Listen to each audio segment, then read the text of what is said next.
Et bien yo les potes, c'est qui? J'espère que tout le monde va bien. En tout cas moi ça va nickel. Donc aujourd'hui je vais vous présenter un écran gamer que j'ai acheté chez la Fnac.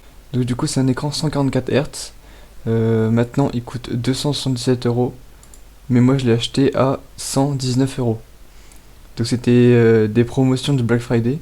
Donc du coup j'en ai profité et je l'ai acheté direct. Moi sur l'annonce c'était marqué 119 € et le prix normal était 169 €. Pour là, il est monté à 277, je sais pas ce qui s'est passé. Enfin, même les stocks sont épuisés et tout, c'est un délire. Donc, moi, je l'ai eu neuf. Donc, un écran 144 Hz à 119 €, j'ai bégayé. Du coup, bah, je l'ai acheté direct. Et du coup, écran PC gaming ViewSonic. Donc, la marque ViewSonic, c'est une marque assez connue pour ses bas prix. Donc, c'est vrai que je vois pas mal d'écrans 144 Hz, c'est pas trop cher, ça va. Donc, il fait 24 pouces. Enfin, c'est marqué 24 pouces, mais moi, le mien, il fait 23,6 pouces. Donc moi il fait 60 cm et pas 61. Le temps de réponse de 1 milliseconde, quel plaisir. Après il y a 3 HDMI, un DisplayPort. Il y a des haut-parleurs intégrés, mais moi je ne les utilise pas. Après bah, les couleurs voilà. Longueur c'est du Full HD, donc 1920-1080. Après bon 144 Hz. Moi j'ai l'habitude de jouer avec des écrans 60 Hz. Donc pour vous dire la différence, c'est un truc de fou. Enfin, ça change vraiment beaucoup, que ce soit en matière de bureautique et que ce soit en matière de jeu également.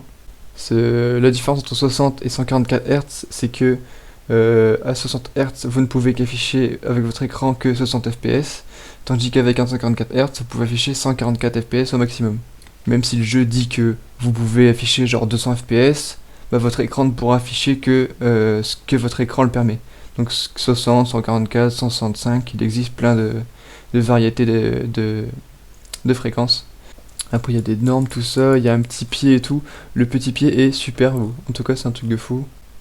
Il fait 3,8 kg, les dimensions voilà. Donc voilà, moi je l'ai pris en noir, design de noir. Oui, donc on a une entrée de jack aussi, pour brancher des enceintes. Bon, moi ce que j'ai fait, j'ai branché mes enceintes dessus parce que vu qu'il y a une sortie audio dessus c'est compliqué.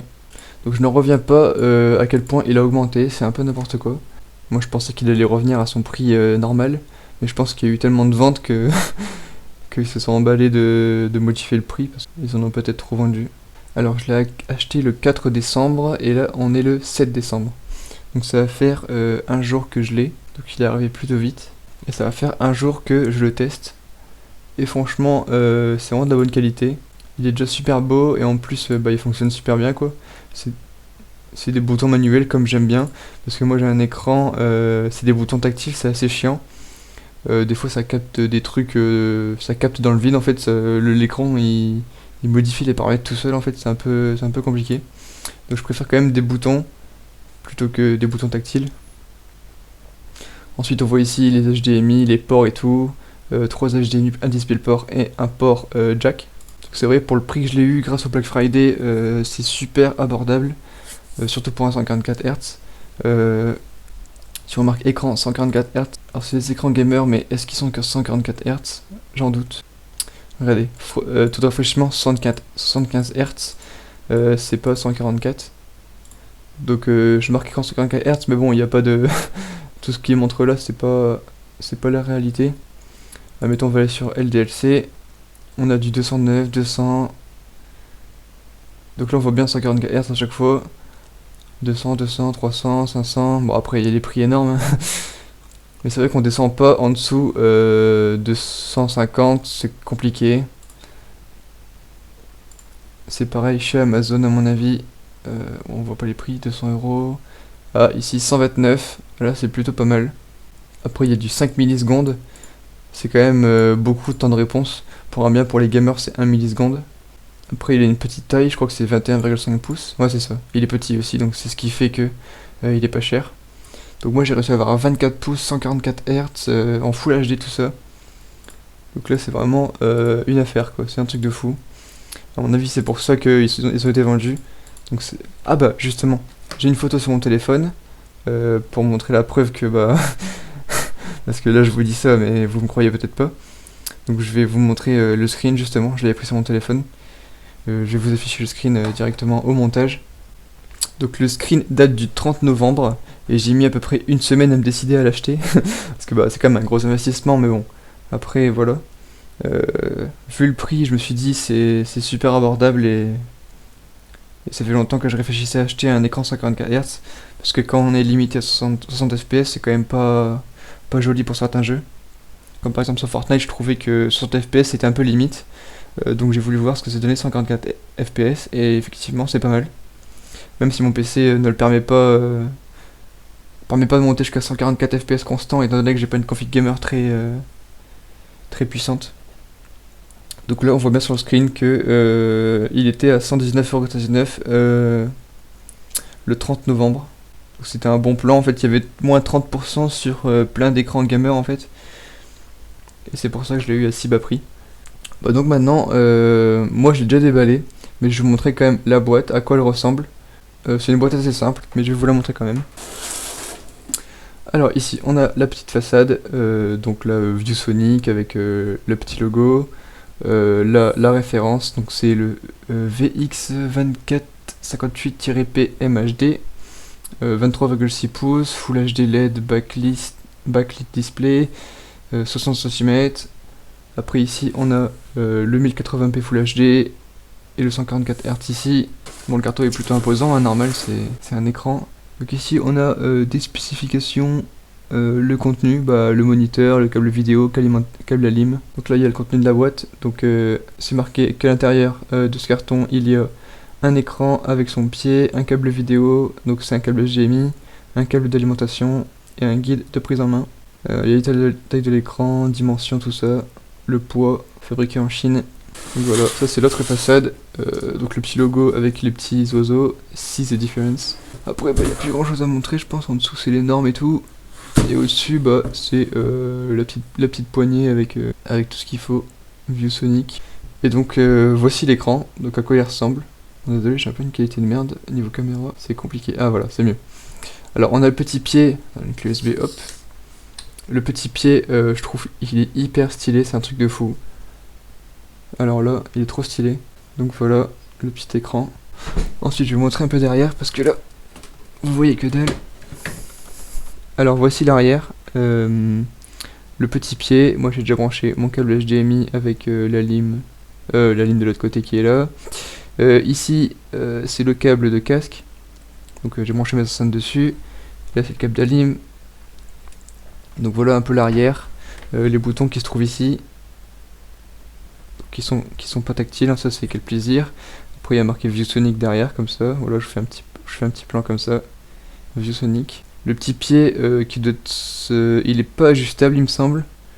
Après le problème c'est qu'il est pas à la même hauteur par rapport à mon autre écran. Il fait quand même super bien le taf. Il est d'extrêmement bonne qualité. Donc sur cet écran là, celui-là je viens d'acheter, donc qui est le ViewSonic avec 144 Hz, je peux afficher 144 FPS.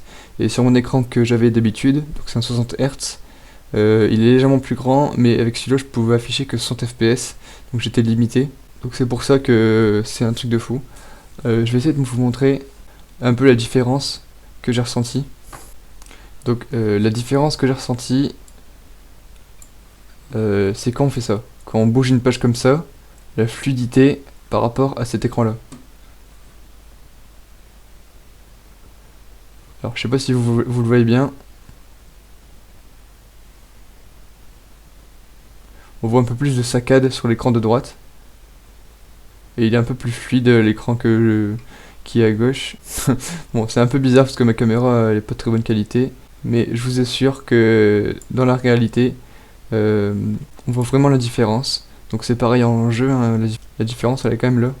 Alors du coup, on est sur Fortnite. Je vais vous montrer un peu comment ça marche avec les FPS. Donc, je vais lancer une petite game solo. Alors du coup avec le rec ça change un peu. Étant donné que je suis en train d'enregistrer avec OBS, ça prend un peu de ressources.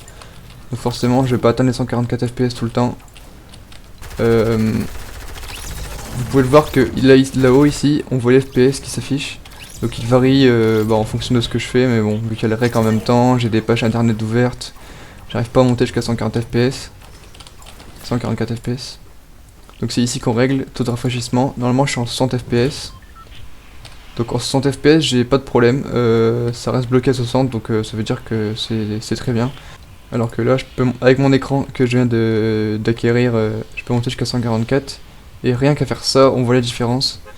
Donc du coup, si jamais vous avez des configurations gamer et que vous avez un écran 60 Hz, c'est un peu du gâchis parce que vous pouvez afficher que 60 FPS.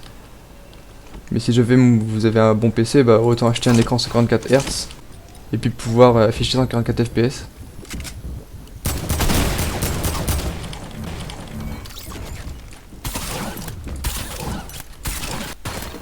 Ok, je suis déjà mort. Bah après, je vais avec un sniper, hein, mais bon. Voilà quoi. Bon, voilà. L'écran 144 Hz, c'est vraiment très intéressant. Donc, c'est bien de limiter son jeu à un certain nombre de FPS. Comme ça, si on met en illimité, bah, le PC il va tout le temps calculer et ça sert à rien. Autant bloquer un certain nombre, comme ça, bah, on limite trop de calculs pour le processeur. Quand on fait clic droit paramètres d'affichage sur le bureau, on arrive ici et ici on a la résolution. Ensuite dans les paramètres avancés on a le taux de rafraîchissement. Donc du coup moi c'est mon premier écran ici en 144 Hz, on voit bien avec le Full HD. Et il suffit d'aller vérifier ici que vous êtes bien en 144 Hz parce que des fois moi en fait quand je l'ai branché il s'est mis directement en 60 Hz et j'ai dû aller me modifier ici manuellement la modification. Et on voit bien que sur mon deuxième écran, j'ai que du 60 Hz. En tout cas, j'espère que la vidéo vous aura plu. Si c'est le cas, n'hésitez pas à mettre un j'aime, un commentaire et à vous abonner à la chaîne. Et moi, je vous dis ciao ciao pour la prochaine vidéo. Salut!